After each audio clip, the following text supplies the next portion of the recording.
Estamos aqui continuando o ciclo de entrevistas promovido pelo CISECO, Centro Internacional de Semiótica e Comunicação, que agora em 2020 está promovendo esse ciclo de entrevistas por conta da impossibilidade de nos reunirmos presencialmente, em virtude da pandemia da Covid, né, da nossa situação, da crise sanitária que enfrentamos no país. O tema da nossa entrevista hoje é a circulação midiática de manifestações do fundamentalismo religioso político durante a pandemia da Covid no Brasil. E a nossa entrevistada hoje é a professora Magali Cunha, e daqui a pouco eu vou apresentá-la, vocês vão conhecer melhor. Antes disso, eu gostaria de agradecer ao CISECO pelo convite, pela oportunidade de estarmos aqui falando um pouco dessa temática que é tão cara a nós e tão pertinente nesses dias atuais. Então, gostaríamos de agradecer desde já ao CISECO pela oportunidade, agradecer ao professor Fausto, que me fez o convite, uma pessoa muito querida, foi meu orientador no doutorado sanduíche, lá na Unicinos. E aí eu gostaria muito, ter um sentimento muito de agradecimento e uma pessoa maravilhosa, né? Além de ser o teórico, o filósofo que é o professor Fausto. E gostaria de agradecer desde já a professora Magali, que está conosco, queridíssima, assim, uma pessoa que vem assim com uma produção imensa nesses dias, né? Eu quero já agradecer pela disponibilidade, porque a gente sabe que é muito difícil, nesses dias temos trabalhado muito, e aí encontrar, né, tempo para poder gerir tudo não é fácil. Então, desde já agradecer à professora Magali por estar conosco. Inicialmente vou me apresentar, sou Catiane Rocha, sou professora do Instituto Federal da Bahia, sou doutora em Cultura e Sociedade pelo Pós-Cult da UFBA, sou mestre em Linguística pela UFAL e sou professora de Letras. Né? Pesquiso religião e mídia na perspectiva da análise do discurso, mas fazendo as construções, né, as pontes com aquilo que é necessário aos nossos objetos. A professora Magali, que está conosco, é doutora em Ciências da Comunicação pela USP, é mestre em Memória Social pela UFRJ, é graduada em jornalismo, ela é coordenadora do Grupo de Pesquisa Comunicação e Religião da Intercom, tem vários textos publicados, materiais, inclusive o livro dela aqui, que super indico, que é meu livro de cabeceira, né, um dos, que auxilia muito no trabalho da pesquisa, e é articulista da revista Carta Capital, integra a Associação Internacional Mídia, Religião e Cultura e a Associação Mundial de Comunicação Cristã. Então, bem-vinda, Magali, ao CISECO, ao Centro Internacional de Semiótica e Comunicação. Estamos muito felizes com a sua participação nesse ciclo de entrevistas. Obrigada, é uma alegria estar aqui, poder compartilhar. É muito bom saber desse projeto, das possibilidades que a gente tem com essa utilização das mídias digitais para o conhecimento estar cada vez mais compartilhado, né? De maneira um pouco forçosa, porque a gente não pode mais fazer os encontros presenciais, que também são tão caros, são tão importantes, né? Mas é muito boa essa iniciativa, agradeço muito, um abração aí para a Catiane, professor Fausto, que também é uma pessoa tão querida, com quem a gente aprende tanto, né? E os colegas todos que partilham aí desse momento. Muito obrigada. Bom, então o nosso tema hoje do fundamentalismo, ele é bastante discutido pelas redes sociais. A gente observa bastante as pessoas comentando, falando sobre eles, e a gente tem algumas coisas pertinentes, principalmente relacionados ao público religioso, né?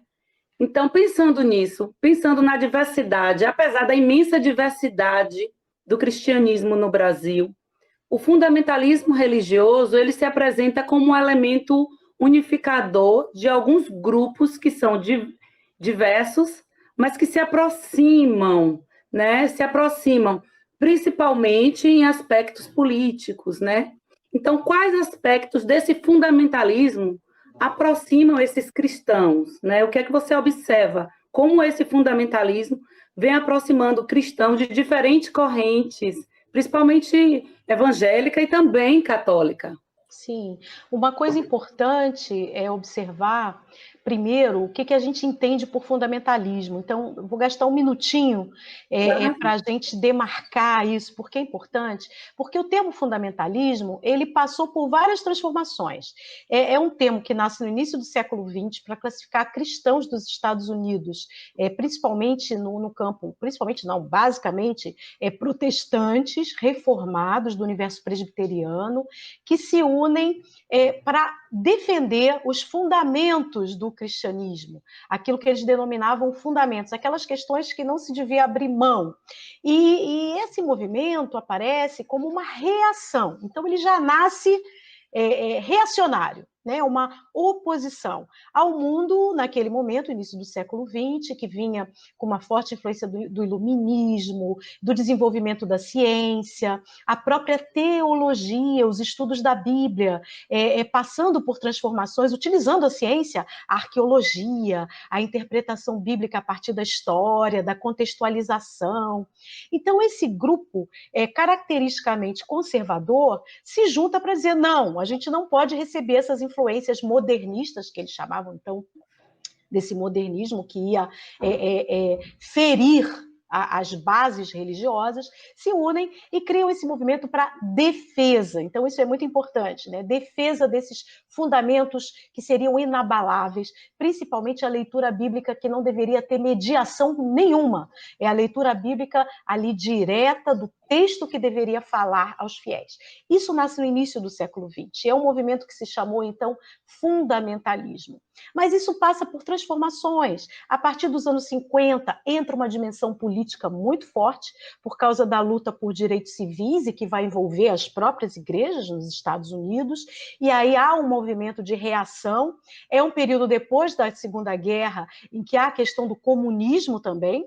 Os grupos chamados fundamentalistas, então, vão defender a fé agora, não só do modernismo, mas também do comunismo. Então, a gente vai vendo essas transformações a ponto de a gente chegar nos anos 70, com a Revolução Iraniana, Islâmica, de grupos, principalmente da mídia e alguns estudiosos, que vão pegar o termo e agora atribuir a uma outra religião. Ele já não é mais um termo voltado aos protestantes, mas um termo voltado também a uma outra religião, o islamismo, e aqueles grupos que vão ser chamados de radicais islâmicos. Isso começa nos anos 70, mas vai ganhar um fôlego e uma potência ainda maior em 2001, com o ataque às Torres Gêmeas e os outros ataques terroristas aos Estados Unidos, né? 2001 vai ficar marcado, o 11 de setembro, e aí vai explodir nas mídias o termo. Fundamentalismo relacionado a terroristas, a grupos islâmicos, vai passar praticamente a ser um sinônimo de islamismo, né? As mídias, principalmente, o jornalismo vai fazer muito isso, vai esquecer que o fundamentalismo tem raízes no cristianismo, nesse universo do protestantismo dos Estados Unidos, e vai ganhar uma popularização como que um sinônimo de islamismo. Então, o fundamentalismo passa a ser um termo islâmico, relacionado ao islamismo. Isso vai ser muito popularizado pelas mídias. Acontece que agora, mais recentemente, com o avanço de grupos conservadores religiosos na política, tanto nos Estados Unidos como aqui no Brasil, não só no Brasil, na América Latina, em vários outros países, o termo volta, e volta a ocupar as mídias, o jornalismo novamente, atribuindo a essa presença de religiosos, principalmente evangélicos, na política institucional, nos parlamentos, nos congressos, né? E também ocupando a esfera pública em vários aspectos, com defesas de pautas as mais diversas. Então, é importante a gente notar que o termo fundamentalismo vai ganhando essas transformações, principalmente por conta da cobertura midiática do que vai acontecendo nesse universo da política, e ele ganha a necessidade de nós pesquisarmos mais, compreendermos mais a genealogia desse termo, como é que ele nasce, essa história, as transformações pelos quais passa, e vai adquirindo esse conceito mais amplo, para uma outra religião, mas agora ele ganha uma concepção ainda mais ampla, ele ultrapassa a religião e ganha o universo político e também econômico, porque a gente vê defesas de preceitos políticos e preceitos econômicos com uma matriz religiosa.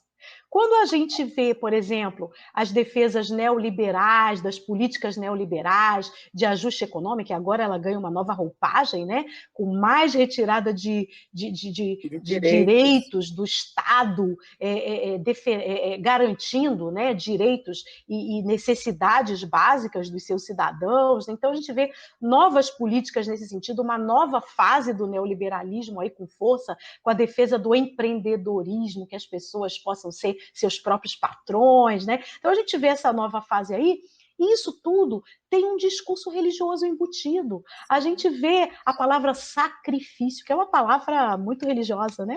A Sim. palavra sacrifício, a palavra vamos adiante com a nossa prosperidade, né? Vamos defender a nossa prosperidade. Então a gente tem a matriz religiosa presente num discurso político e uma matriz religiosa com fundamentos religiosos que estão lá atrás, naqueles preceitos, e que são ressignificados e que ganham uma matriz religiosa no próprio universo econômico. E no universo político, a defesa de temas como a defesa da família tradicional, que Deus quer que assim seja, o lugar das mulheres, que deve ser cuidando do marido, dos filhos, e se ela não é casada, vai cuidar dos pais, dos irmãos, ajudar a mãe. Então, a gente tem toda uma defesa de fundamentos relacionados à família, relacionados às relações aí homem-mulher, e que tem base, que tem uma matriz religiosa, e que alcança o nível político, porque a gente vai ver a interferência em políticas públicas de todo esse discurso. Então, a gente vê, como está presente na sua pergunta, esses elementos de um fundamentalismo religioso, que não é só religioso, a gente pode chamá-lo de um fundamentalismo político, econômico, religioso, porque tem uma matriz religiosa, hoje tendo uma presença muito intensa no Brasil e em outros países também. Ótimo, perfeito, porque você trouxe esse histórico para a gente entender como nasce, né, o termo fundamentalismo, mas ele vai ganhando proporções, né, outras, e no período da pandemia ele adquire algumas características mais peculiares. Eu gostaria que você falasse um pouco como esse fundamentalismo ele se manifesta no período da pandemia aqui no Brasil, né? Quais são os discursos mais recorrentes desse fundamentalismo, as características que mais se apresentam agora nessa crise sanitária no país? Uma das características fortes do fundamentalismo é o discurso daquilo que não pode mudar. Quer dizer, existe uma base, um fundamento que é intocável. Então, aí nós temos um princípio básico dos fundamentalismos, que é a questão da Bíblia, a leitura bíblica. A leitura bíblica que não pode ter mediações, a Bíblia falaria por si só, e a interpretação livre, né, desses leitores fiéis a partir dessa leitura que deve vir da relação com Deus, sem nenhuma mediação. Então, durante a pandemia, a gente vê aí uma postura, primeira, de justificar a pandemia como um castigo de Deus. Então, essa leitura fundamentalista, sem contextualização, sem mediações, que toma textos. Na verdade, algumas pessoas chamam de leitura literalista da Bíblia, mas, na verdade, a gente pode chamar de uma leitura oportunista, porque a Bíblia ela não é lida no seu todo, são trechos que são retirados para justificar uma posição que já se tem. Então, a leitura fundamentalista passa por essa leitura oportunista. Vai-se à Bíblia para retirar aquilo que quer justificar de uma posição que já existe, que já se tem previamente. Então, já se tem uma noção prévia, já se cria uma noção prévia de que a pandemia é uma desgraça, e uma desgraça que é um castigo. Castigo por quê? Aí já vem a relação direta com aqueles temas da moralidade sexual, por exemplo. Né? Então, Deus está castigando a humanidade que liberou geral para o sexo entre pessoas que são do mesmo sexo, né? A relação sexual com pessoas do mesmo sexo, a formação de famílias por pessoas do mesmo sexo, não mais a família heterossexual, mas uma família homossexual.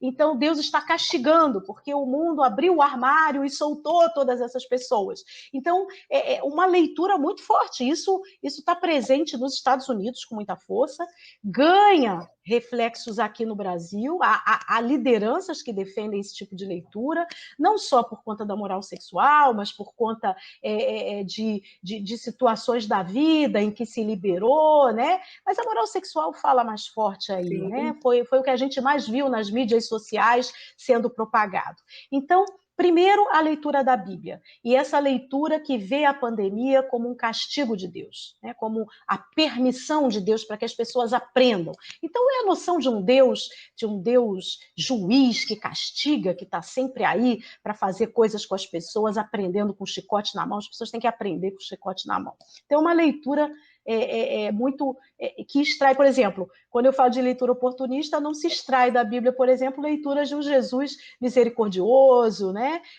De um Deus acolhedor, por exemplo, de um Caim que mata Abel, mas Caim é poupado, né? Deus não faz vingança sobre Caim. Enfim, haveria vários outros textos para contrapor, mas a gente tem esse tipo de leitura.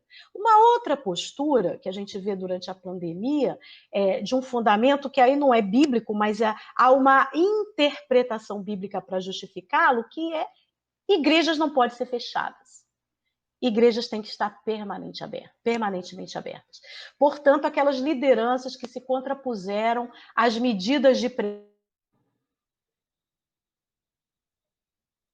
por essas medidas, então as reuniões deveriam ser permitidas porque a igreja é a casa de Deus e a casa de Deus não pode ter uma ingerência humana sobre ela, né? Então, houve uma reação muito forte de várias lideranças. Teve que haver imposição da parte da Justiça Federal, porque o governo federal, que tem um alinhamento hoje no Brasil com esses discursos e práticas fundamentalistas, soltou um decreto em março, estabelecendo que igrejas são uma atividade essencial e fundamental, né? Assim como lotéricas, interessante, né? Igrejas e lotéricas, academias, depois vieram as academias, né? Mas as igrejas estavam lá desde março e teve que haver a justiça, né, com uma sentença dizendo que esse decreto do governo federal não deveria valer, porque igrejas não fazem parte de uma lei, desde 97 que existe, daquilo que é considerado serviço fundamental. Mas essa leitura está presente até hoje, e aí entra uma outra coisa, que é a terceira, fundamental nos discursos fundamentalistas, que é a questão do inimigo.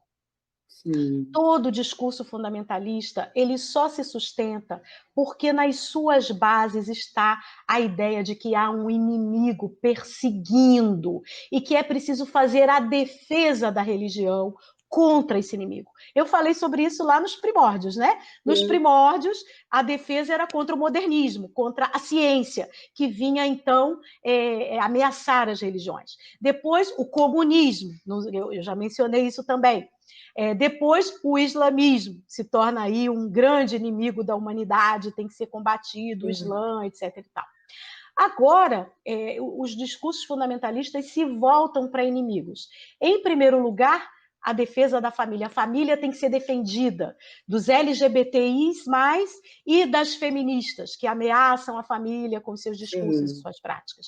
Agora, durante a pandemia, já falei que a LGBTI, feministas, então, são um castigo de Deus contra esses grupos. A pandemia seria um castigo de Deus, que são esses inimigos. Mas também os inimigos que são as esquerdas, a OMS, esses grupos que vêm com essas medidas de prevenção que estão impedindo Deus de agir por meio das igrejas. Então, tem todo esse discurso e os inimigos são fundamentais, porque todo fundamentalismo é um oposicionismo, todo fundamentalismo é uma reação a alguma coisa. E a ideia de inimigos é aí fundamental. E a gente percebe, né, Magali, que a criação desses inimigos vem atrelada também ao processo, à dinâmica de politização das instituições, Sim. A politização partidária, né, das instituições, né? Então, assim, formar representantes partidários, políticos, vem toda atrelada à criação desses inimigos, ao combate a esses inimigos que são colocados. Sim. E aí cria-se também a condição do voto corporativo, né? Então, assim como o voto corporativo, a gente percebe um impulso para o direcionamento do comportamento dessas massas, principalmente do comportamento político, né? De unificação desse voto, dessa representação. E aí, no contexto da pandemia, eu queria que você falasse um pouquinho, nas plataformas digitais, a gente percebeu o seguinte, aumentou a presença da igreja, mas eu digo da igreja no sentido de fazer culto, de fazer oração, de ministrar louvor, mas também aumentou o ativismo religioso, nesse sentido de defesa desses valores, e principalmente fundamentalistas. Então, eu queria que você falasse um pouco desse comportamento que o que a gente percebe que a cyber-religião, que eu venho falando da cyber-religião, não é somente usar o ambiente, o cyberespaço para fazer o culto, mas também há um ativismo que vem, principalmente nessas bases do fundamentalismo. Então, no período da pandemia, a gente observa que há um ativismo bem efervescente dessa defesa. Então, eu queria saber se há um impulso das instituições, né, cristãs, organizadas, para esse ativismo. Então, os grupos conservadores religiosos e grupos fundamentalistas religiosos no Brasil sempre ocuparam as mídias, sempre valorizaram as mídias, sempre. As mídias tradicionais vinham sendo ocupadas desde sempre o rádio, a televisão mais recente, mas também com uma ocupação intensa, as publicações. Então, as mídias tradicionais sempre foram muito valorizadas. Os grupos mais progressistas, né, mais minoritários entre os religiosos, nunca conseguiram ocupar essas mídias. Faziam lá seus materiais alternativos, impressos, mas nunca conseguiram ocupar. Agora, com as mídias digitais, essa ocupação foi mais intensa ainda, pela facilidade. Com o celular na mão, as pessoas hoje produzem qualquer conteúdo, de áudio, de vídeo, de imagem, escrevem, né? Então, essa afeição que os grupos conservadores sempre tiveram com as mídias, ela se potencializa com as mídias digitais. Então, a gente tem todos os grupos ocupando. E é interessante que os grupos progressistas viram aí uma oportunidade, porque aí não tem custo alto, tem essa facilidade de produção, e os grupos progressistas também ocupam. Só que ocupam com uma lentidão muito grande e com uma profissionalização muito pequena. Os grupos conservadores são mais profissionais, já vêm de um passado de valorização das mídias e ocupam as mídias digitais de uma forma muito técnica, muito profissional, sabem fazer, tem os recursos financeiros. Agora, os grupos progressistas não. Eu estou dizendo isso para introduzir esse elemento da pandemia que você pergunta, porque à medida que isso já vem acontecendo de alguns anos, e nos anos 2000, as mídias sociais são ocupadas muito eficazmente pelos grupos conservadores, basta ver o que aconteceu nas eleições de 2018, né?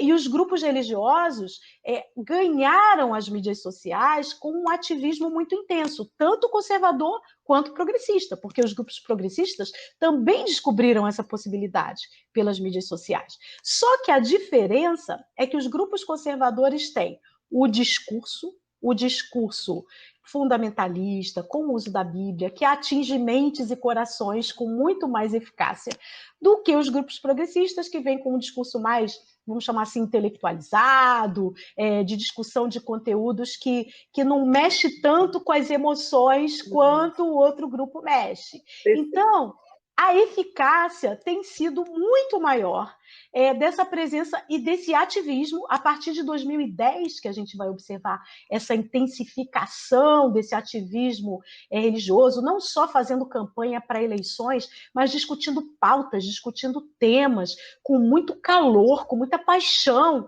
Aí a gente vai observar o surgimento de influenciadores digitais desse universo conservador com mais intensidade, com mais alcance, mas também os grupos progressistas chegando.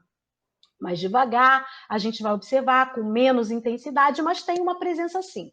Durante a pandemia, nós observamos que essa presença se intensifica porque a presença de todo mundo se intensifica Sim. pela internet. É a saída para a gente ver as pessoas, se comunicar. Os grupos religiosos passam a produzir mais em termos dos próprios rituais religiosos, os cultos, as celebrações, as transmissões. Alguns que já faziam vão continuar fazendo, e os que nunca fizeram vão aprender a fazer, né?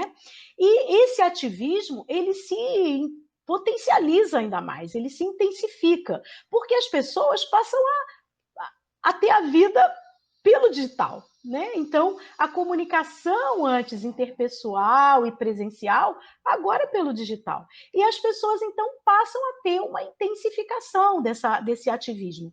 E com a pandemia, nós vamos perceber aquilo que eu disse na sua pergunta anterior, né? Esse discurso, a pregação sobre a pandemia, contra a pandemia, negando a pandemia também. Então, nós vamos observar a proliferação de fake news, de desinformação, porque aí quem produz as fake news e a desinformação não são só os grupos religiosos. Tem gente aí trabalhando para isso, gente profissional.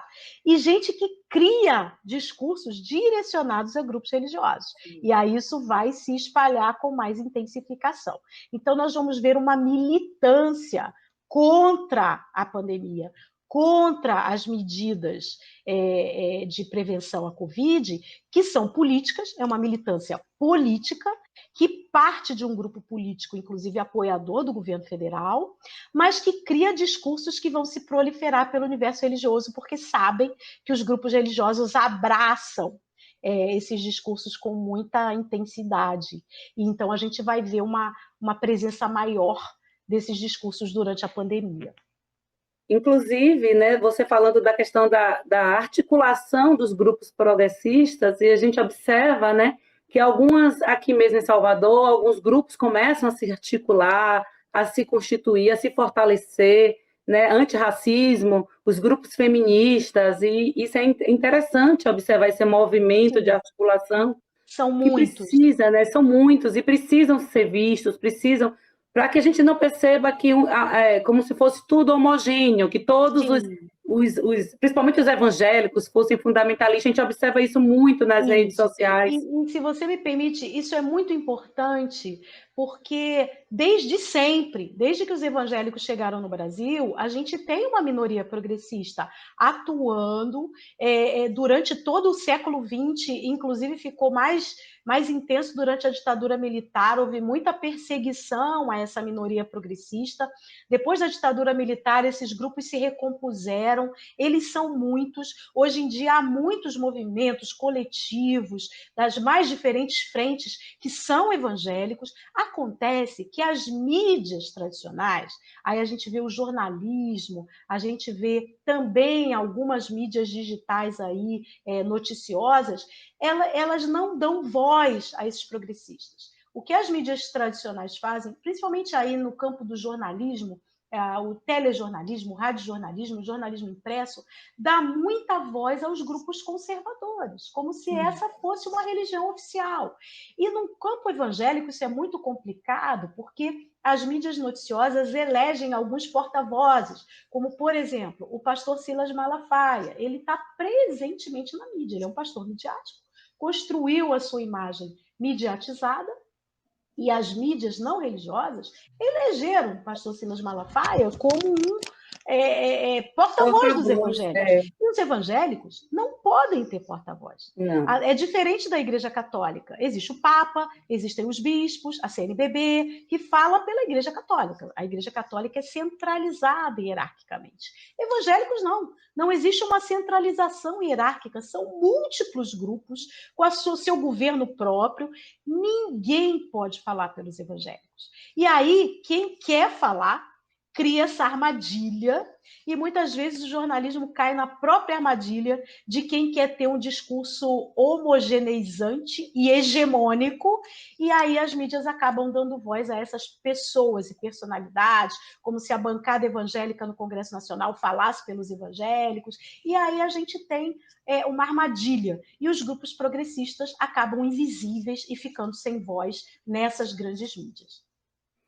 A gente percebe muito, Magali, agora no período da pandemia, que esses eleitos representantes ou porta-vozes, eles fortalecem muito o discurso do negacionismo científico, né? Eles negam as orientações da OMS, né? Na contramão dos grupos progressistas que trazem a hashtag fé não imuniza, por exemplo, né? Que trazem outras campanhas de orientação, de orientação da comunidade, né? Para seguir as normas, se cuidar, se preservar. Esses grupos não vêm dizendo não existe o vírus, outra hora é uma gripezinha, vai passar, quem tem fé não é atingido. Na minha casa, Jesus protege quem tem fé, quer dizer, leva ao indivíduo a responsabilidade, né? Se ele foi atingido pelo vírus ou pela Covid, ele adoeceu, é porque faltou fé ou faltou a experiência mais próxima com Deus. Então, esses grupos que são seguidos e são orientados por esses pastores, principalmente os midiáticos, que estão embutidos nessa política, né, atual, hegemônica, né, do governo federal, principalmente incentivada pelo governo federal, que vai atrelada a isso, vem na onda desse negacionismo científico. Sim. Né? E aí essa circulação do negacionismo vem atrelado a processos, né, de enfraquecimento da democracia, né, que vem relacionados a outros interesses, que não somente interesses religiosos, por isso que a gente fala do fundamentalismo político, principalmente político, nesse momento. Então, pensando nisso, quem é que impulsiona, quando a gente vai pensar que esse negacionismo está muito atrelado ao fenômeno da desinformação hoje, principalmente da desinformação, as fake news, né? Como as fake news ela vai contribuir, fortalecer esse negacionismo científico, esse discurso fundamentalista, né? Então, como isso é impulsionado? Quem impulsiona essa circulação desses discursos negacionistas, de desinformação, principalmente nos meios evangélicos? Então, em primeiro lugar, a gente deve dizer que esse negacionismo científico, ele também é de oportunidade, ele não é total. Desde o início do século XX, quando os fundamentalistas se opunham ao modernismo e à ciência, mas não se opunham à ciência de um modo geral, se opunha àquilo que a ciência poderia afetar esses fundamentos da fé. Então, defendiam a ciência em vários aspectos, mas negavam e se opunham a outros aspectos. Então, isso acontece ainda hoje. Por exemplo, há todo esse negacionismo em termos da ação da OMS, em termos da atuação da ciência na pandemia, mas se busca a própria ciência para ajudar essa negação em alguns aspectos. Se busca a própria ciência para comparar dados em termos de mortalidade de outras doenças e por aí vai. Ou se usa a própria ciência para dizer que homem e mulher é que devem ser um casal, e não um homem, uma mulher. Se usa a própria ciência para isso. Quer dizer, os fundamentalismos, eles não rejeitam a ciência de um modo geral, mas eles selecionam aquilo que é negativo na ciência e aquilo que é positivo e deve ser usado a favor desses discursos. No caso da pandemia, acontece exatamente isso. Existe, então, essa rejeição, especialmente a OMS, por quê? Porque vem com medidas preventivas que, de alguma forma, interferem na realidade das religiões e das igrejas, e isso tem essa oposição, e a gravidade da pandemia, que também é negada por vários grupos, principalmente aqueles de apoio ao governo federal, que têm tido política zero em termos de prevenção, em termos de contenção da doença, e para apoiar esse governo é preciso negar a gravidade da doença. E aí entra todo esse processo que você falou da desinformação. Desinformação, como eu disse, que não é criada pelos grupos religiosos, ela é criada por grupos que existem. Isso tem um inquérito hoje no Supremo Tribunal Federal e outro, a Comissão Parlamentar de Inquérito do Congresso Nacional, comissão mista, para investigar as eleições de 2018, e esses inquéritos estão identificando grupos que existem e que são contratados, são verdadeiras indústrias de desinformação, indústrias de mentira, de notícia falsa, com pessoas contratadas para produzirem esses materiais que vão chegar às pessoas religiosas e a outros grupos não religiosos também. Por isso, há discursos religiosos construídos especificamente para esses grupos. São feitas pesquisas, são feitas assessorias. E eu gosto muito do professor Wilson Gomes, na Universidade Federal da Bahia, nos seus estudos. Ele criou uma comparação muito significativa, que eu já usei em um texto que eu escrevi para a Carta Capital, que é a comparação dessa indústria das fake news com o tráfico de drogas, né?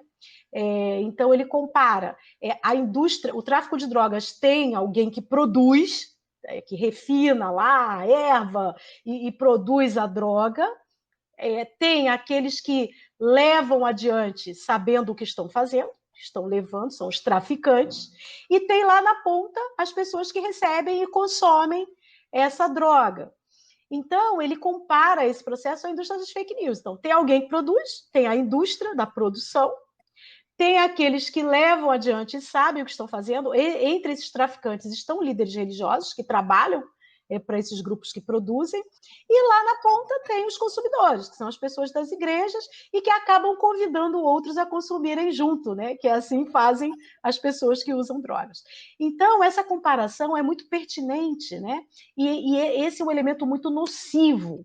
É bom que a gente tenha esses inquéritos acontecendo e que estejam sendo estudadas leis para que a gente possa confrontar, né? Enfrentar essa realidade. E os grupos religiosos têm sido observados em pesquisas que são aqueles mais afeitos à desinformação, são aqueles mais propagadores, então eles são alvos dos produtores e dos traficantes de desinformação. São alvos, então tem material específico produzido, porque são pessoas de boa vontade, são pessoas que acreditam, aí é feita a utilização do pânico moral, né? O pânico moral de que vai ser destruído, de que a pessoa vai sofrer, que vai ser trazida uma guerra, que os comunistas vão ocupar, que as famílias serão destruídas. Quer dizer, todo esse pânico moral que atinge essas pessoas que têm medo de Satanás, medo do diabo, que estaria sendo, então, por trás aí de todo esse pânico, e as pessoas acreditam, e porque acreditam, levam adiante como se fosse uma evangelização das pessoas. As pessoas precisam saber disso, né? Então, as pessoas de boa vontade são usadas, né? Então, é um processo muito difícil e que tem os grupos religiosos como alvo. Tem um site gospel, chamado Gospel Prime, que foi identificado lá pelo laboratório de rede do Espírito Santo, da Universidade Federal do Espírito Santo, que é uma referência, né? Eu não me lembro agora o nome exato, mas é um laboratório que estuda as redes e as mídias digitais. Foi identificado como, em 2018, na época das eleições, como número 1 de propagação de fake news, o Gospel Prime, que é de Curitiba. Curitiba, que é uma cidade meio referência quando a gente discute esses temas, né? Sim. E que elementos, você vem falando aí de alguns elementos que aproximam, que fazem com que, porque esse grupo, né, porque os religiosos, principalmente os evangélicos, eles são alvo fáceis dessa manipulação ideológica, né? Então, tem alguns elementos, a crença, né, o compartilhamento entre os pares, o senso de comunidade, né, a aceitação é o pastor que passou, é o irmão, eu confio no outro que passou. Então, essa crença no outro, esse senso de comunidade, aproxima esse grupo nessa proliferação das desinformações. Existem marcas de disputa religiosa nessa desinformação?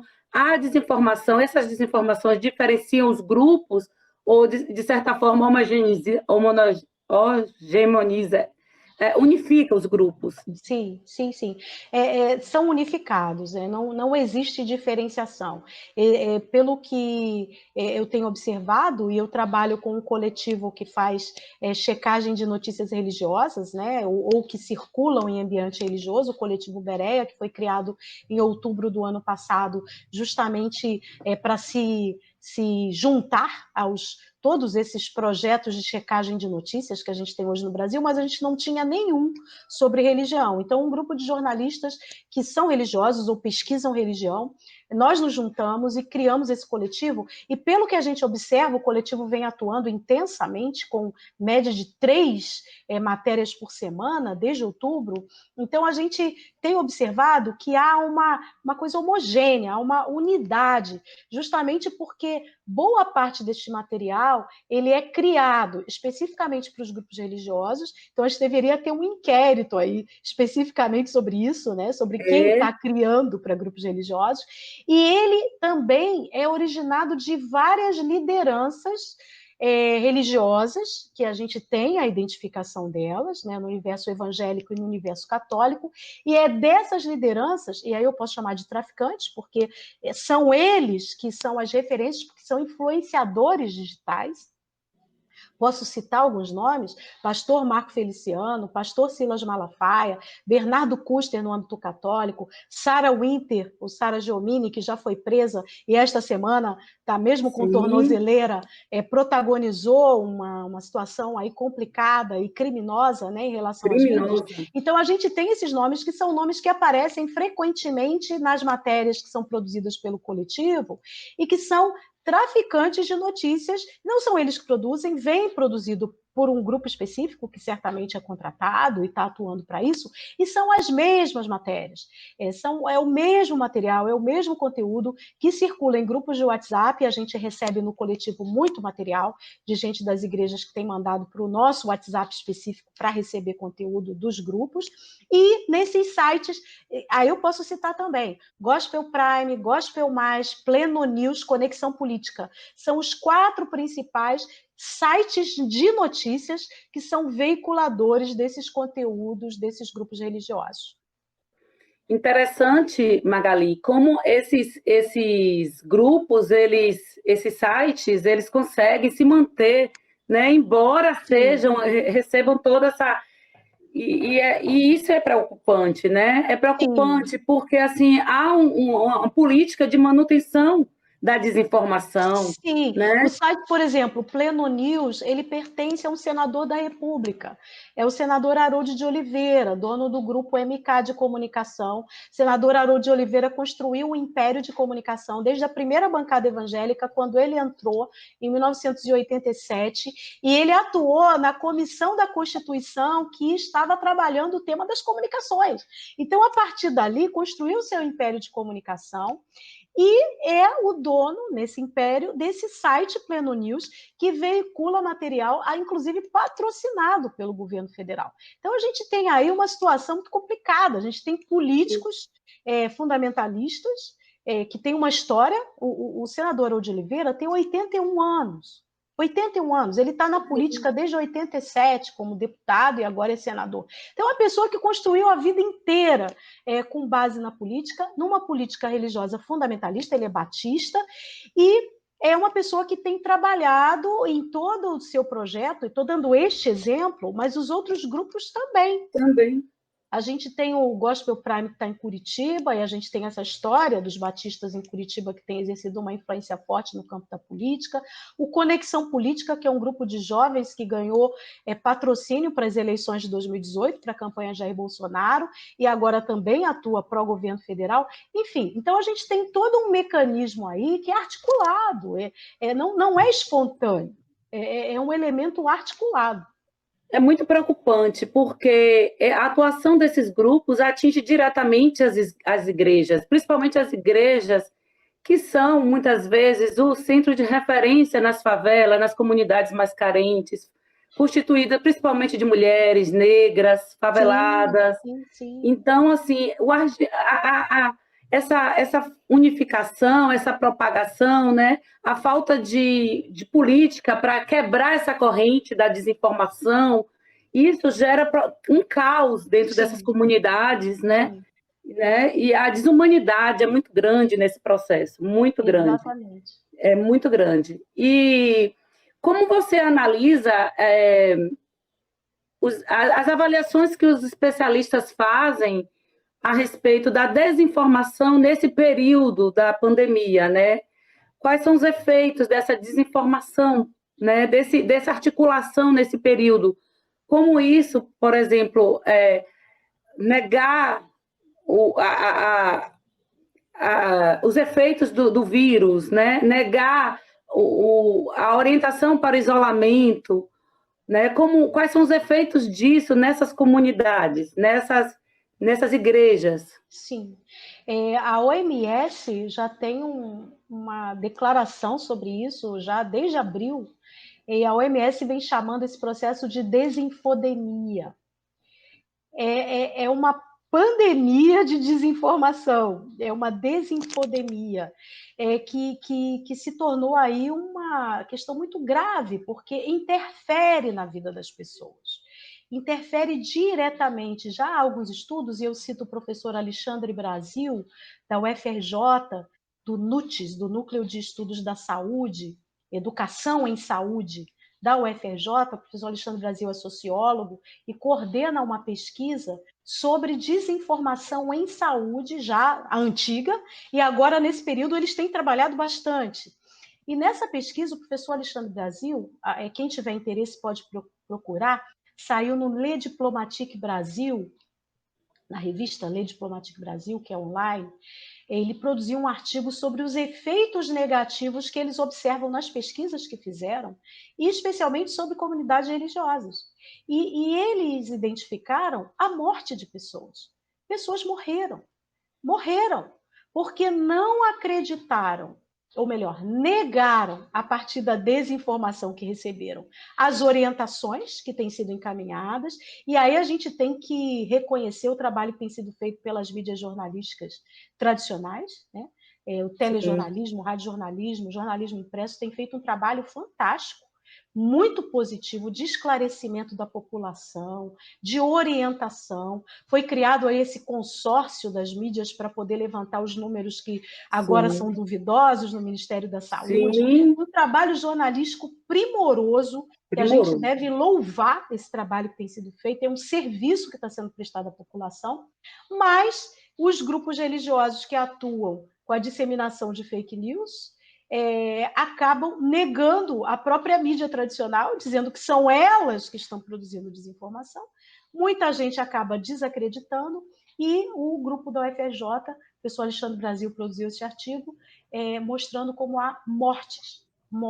Então, tem gente perdendo a vida. Já não mais se trata de uma questão de discutir se está certo, se está errado, ou se a gente devia acreditar assim, assado. Tem gente morrendo por conta desse processo de desinformação que está chegando nas comunidades, principalmente nas periferias, que são aqueles grupos mais vulneráveis à doença, porque não tem os recursos, porque depende do sistema de saúde que é complicado, enfim.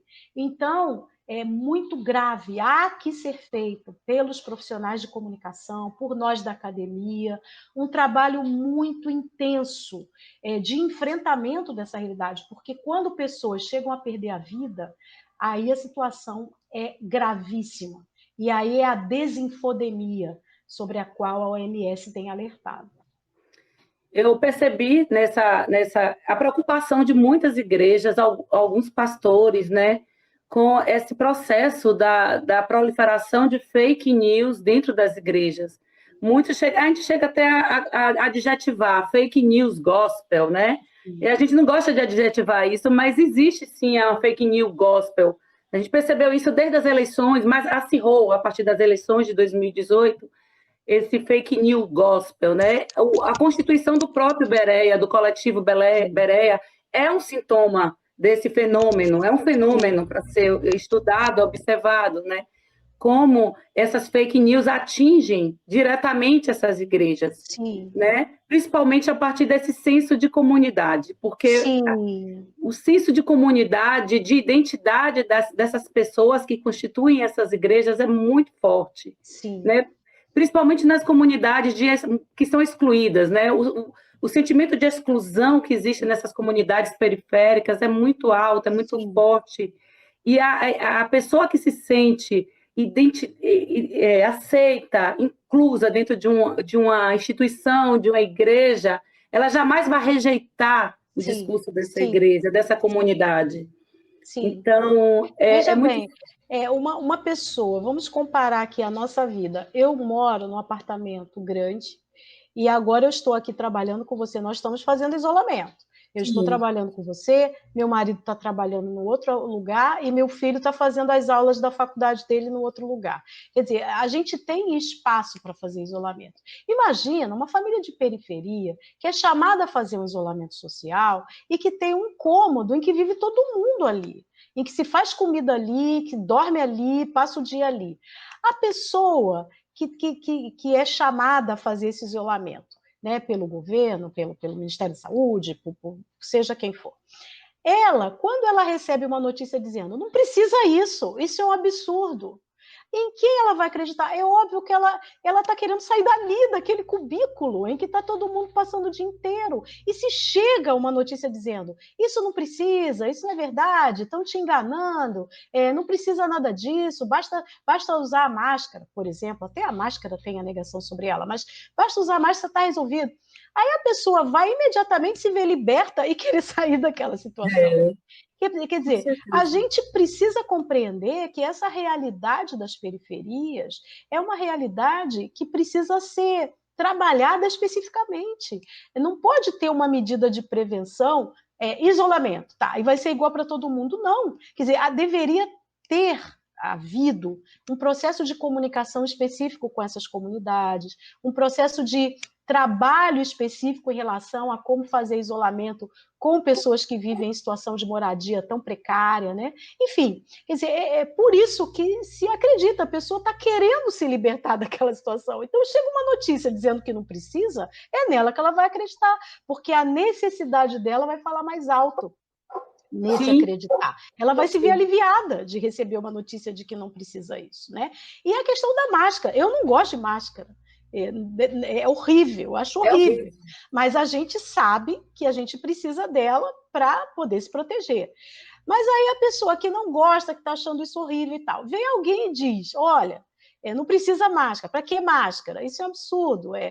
Olha o fulano que está andando de máscara, sem máscara e não está doente. Pronto, a pessoa aí não precisa nem ser de periferia, qualquer pessoa. Basta ter uma... Esses discursos, em geral, ele vem sendo legitimado por um médico, alguém Exatamente, exatamente. A questão é o médico, é o pastor, porque aí o pastor é o anjo da igreja, é a pessoa que não erra, né? É a autoridade, né? Que pode falar sobre, orientar sobre. É muito difícil, sim, realmente. Bom, de que modo porque o que é que a gente observa, né? Nessa desinformação, a produção em geral não é feita pelas igrejas, é isso que você vem discutindo. Então, não é a igreja produzida. O que a igreja produz nesse processo, agora que a gente observa durante a pandemia, é o culto, é o louvor. A gente não percebe as igrejas na produção da desinformação. Né? Mas há uma aceleração da circulação dessa desinformação. Eles não produzem, mas eles aceleram essa circulação desses discursos de desinformação ou fundamentalistas, né? Então, há uma participação ativa desse grupo, dos grupos religiosos, principalmente dos cristãos, nesse período agora e nesse processo. Essa participação afeta, porque muitas vezes o que a gente observa é um discurso de ódio, um discurso de rancor que se constitui no cenário político do país, que influencia essas comunidades a tomarem partido ou a dizerem, mesmo sabendo que é uma mentira, que é uma desinformação, e encaminhar essa desinformação para outras pessoas. Então, como a gente fazer...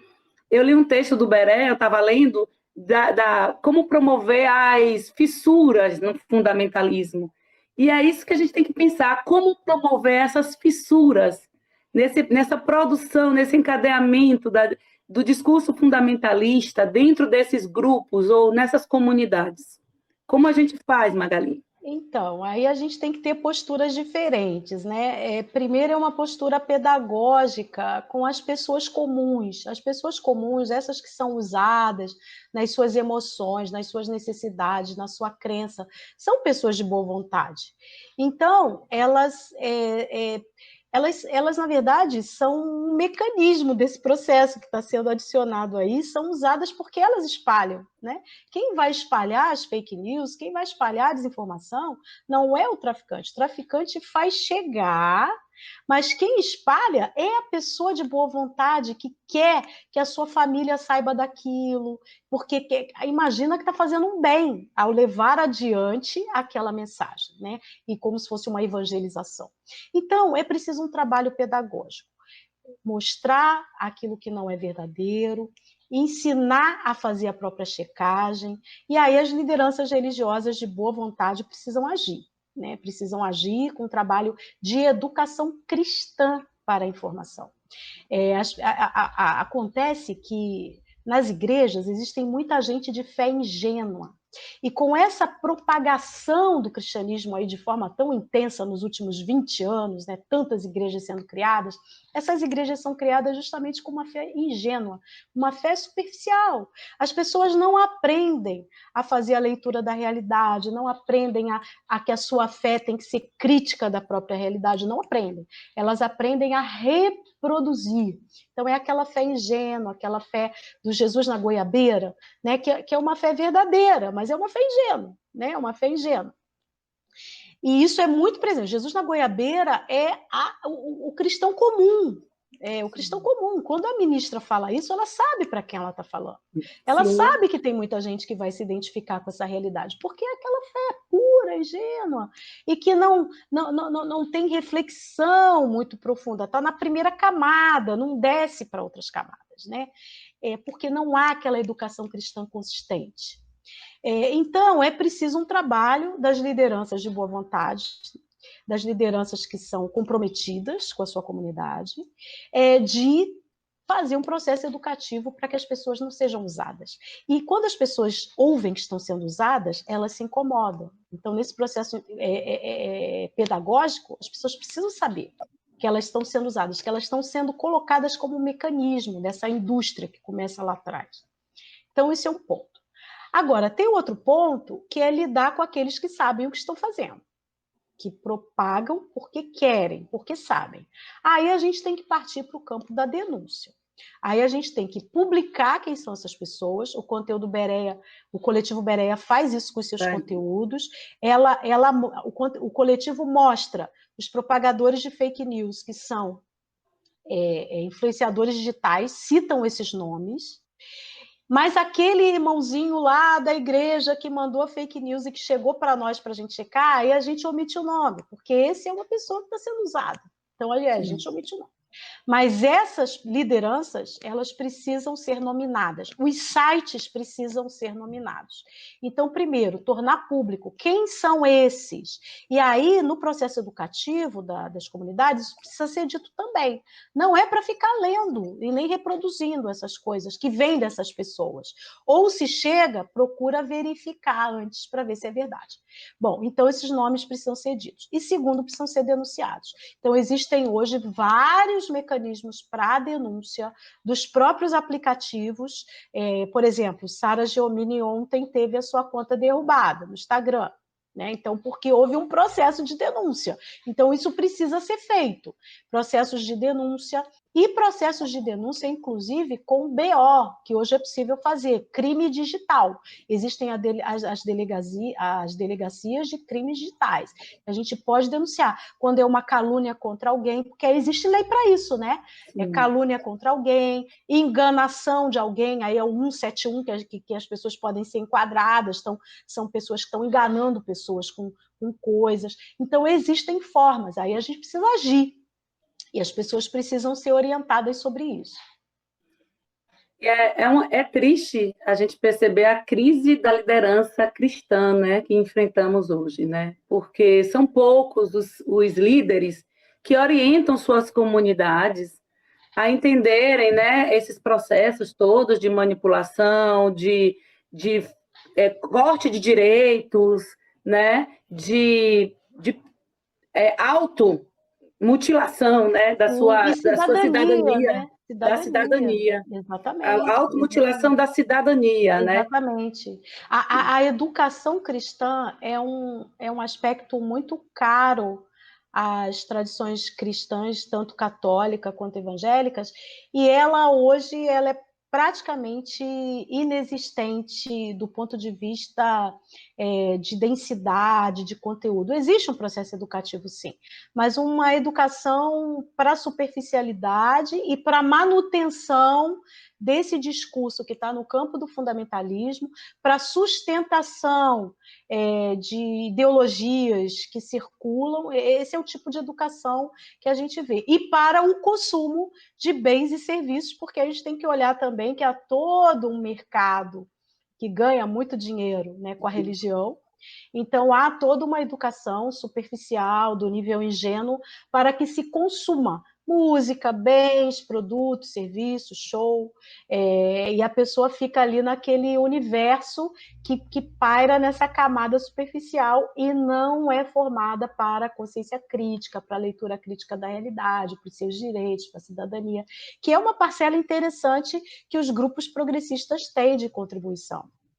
Essa ligação, fé-vida, fé-realidade, fé-política, isso vem de uma tradição lá do evangelho social, lá dos anos da virada do século XIX para o XX, entrou no Brasil e sempre foi minoria. Isso é feito. Por isso a gente tem aqueles movimentos todos, né? Mas aí é uma minoria, né? O que prevalece acaba sendo essa camada superficial da fé ingênua que acaba usando as pessoas para manutenção dessas ideologias e tudo isso que está aí. E a gente percebe que tudo isso vai criando essa crise da identidade cristã, né? Sim. Porque se um líder ele tem uma postura dessa de desumanidade com a sua própria comunidade, a gente fala em que ponto ele se aproxima com o cristianismo. E aí a gente vai percebendo como o próprio cristianismo começa a ser afetado por esses processos todos que envolvem do fundamentalismo às fake news. Lamentavelmente, a gente vê essa propagação de igrejas, principalmente as chamadas igrejas neopentecostais, aquelas pequenas que estão ali numa portinha que foi um comércio ou um cinema ou alguma coisa que vão se propagando, daqui a pouco fecha e vai abrir em outro lugar. Na verdade, a gente vê essa proliferação, que são justamente os grupos e lideranças que veem a religião como uma empresa mesmo, como um pequeno empreendimento. O professor Daniel Galindo, com quem eu trabalhei na Universidade Metodista de São Paulo, ele tem um texto muito significativo que é a igreja como ponto de comércio, ponto. Né? A gente não tem o passo ponto, né? É o ponto. A igreja como ponto. E isso virou uma prática. Eu morei em São Bernardo, perto de uma igreja, que ali foi uma igreja, depois virou outra, e quando eu saí de lá, tinha voltado a ser loja. Na verdade, é exatamente essa fragilidade. Ou seja, a liderança que trabalha com um tipo de comunidade dessa, ela não vai dar consistência a essa fé das pessoas. Ela não vai trabalhar esse conteúdo que a gente está falando aqui, que coloca a pessoa como um sujeito na realidade histórica e que tem a fé e cuja fé pode estar inserida nessa realidade. Quer dizer, a pessoa não vai trabalhar isso. Ela vai manter o seu ponto, né? E aí, para isso, tem que colocar aquele discurso sedutor, que vai manter o fiel que vai trazer as contribuições financeiras, que vão manter esse ponto. Agora, o problema é quando comunidades históricas acabam sendo seduzidas por esse discurso para poder crescer. Aí a gente tem as igrejas do protestantismo histórico que acabam fazendo, às vezes, desse tipo de religião. E aí é uma outra discussão que a gente pode fazer uma outro outra dia. discussão. Mas não é à toa que a gente tem no governo federal hoje 2 presbiterianos, um no Ministério da Justiça e um no Ministério da Educação. A gente tem uma pastora da Igreja Batista Lagoinha no Ministério da Mulher, Família e Direitos Humanos, e a gente tem um batista no Ministério da Casa de Governo. Ou seja, a gente tem pessoas fazendo essas vezes e que vêm de igrejas históricas. Por isso que quando pessoas dizem os fundamentalistas neopentecostais estão no governo, não estão, não. Quem está no governo são históricos, protestantes históricos, de igrejas consolidadas, fortes, da reforma protestante. Então, a gente tem que olhar esses movimentos aí e que estão atuando, por exemplo, no período da pandemia, com essa negação, estão lá no governo, fazendo todas essas vezes aí e produzindo morte, o que é problema. Bom, Magali, a gente vai encerrar por aqui. Eu gostaria muito de agradecer. A gente teria muito, se a gente fosse conversar aqui, teria muita coisa para a gente falar mais, mas o tempo não permite, né? Espero ter a oportunidade da gente conversar sobre isso em outros momentos, de outras formas também, presencialmente melhor, né? E quero muito agradecer a você por aceitar nosso convite, o convite do CISECO. Gostaria também de agradecer muito ao professor Fausto e ao CISECO pela oportunidade e deixo com você as últimas palavras. Olha, muito obrigada. Eu quero chamar a atenção para a importância da abertura do CISECO para essa discussão. A discussão sobre religião e comunicação, ela ficou muito restrita em determinado momento da história da nossa academia, dos estudos em comunicação no Brasil, ficou restrita a algumas universidades, uma ou outra que se dedicava a essa questão, muito restrita a alguns professores e professoras, pesquisadores. Mas hoje, essa questão é tão pulsante na sociedade brasileira, na América Latina, no mundo, né, gente? Falar de religião hoje e comunicação é uma obrigação, porque não dá para falar de comunicação sem incluir a religião e não dá para falar de religião sem incluir os processos de comunicação. Então, é muito importante a abertura desse espaço, é uma discussão pulsante e que está consolidada hoje na nossa academia, são várias frentes de pesquisa, vários grupos trabalhando, pessoas, então a gente tem mais que aprofundar, não dá para colocar um ponto final, uma conclusão, são dinâmicas em curso que a gente está o tempo todo discutindo, revendo aquilo que a gente mesmo já falou, porque as dinâmicas são tão intensas, e que a gente prossiga, né, como dizem aí os jovens, nessa vibe, porque ela é quente, ela tá aí. Isso mesmo. Um abraço, minha querida, Um abraço bem grande. apertada. Obrigada. Obrigada, Magali.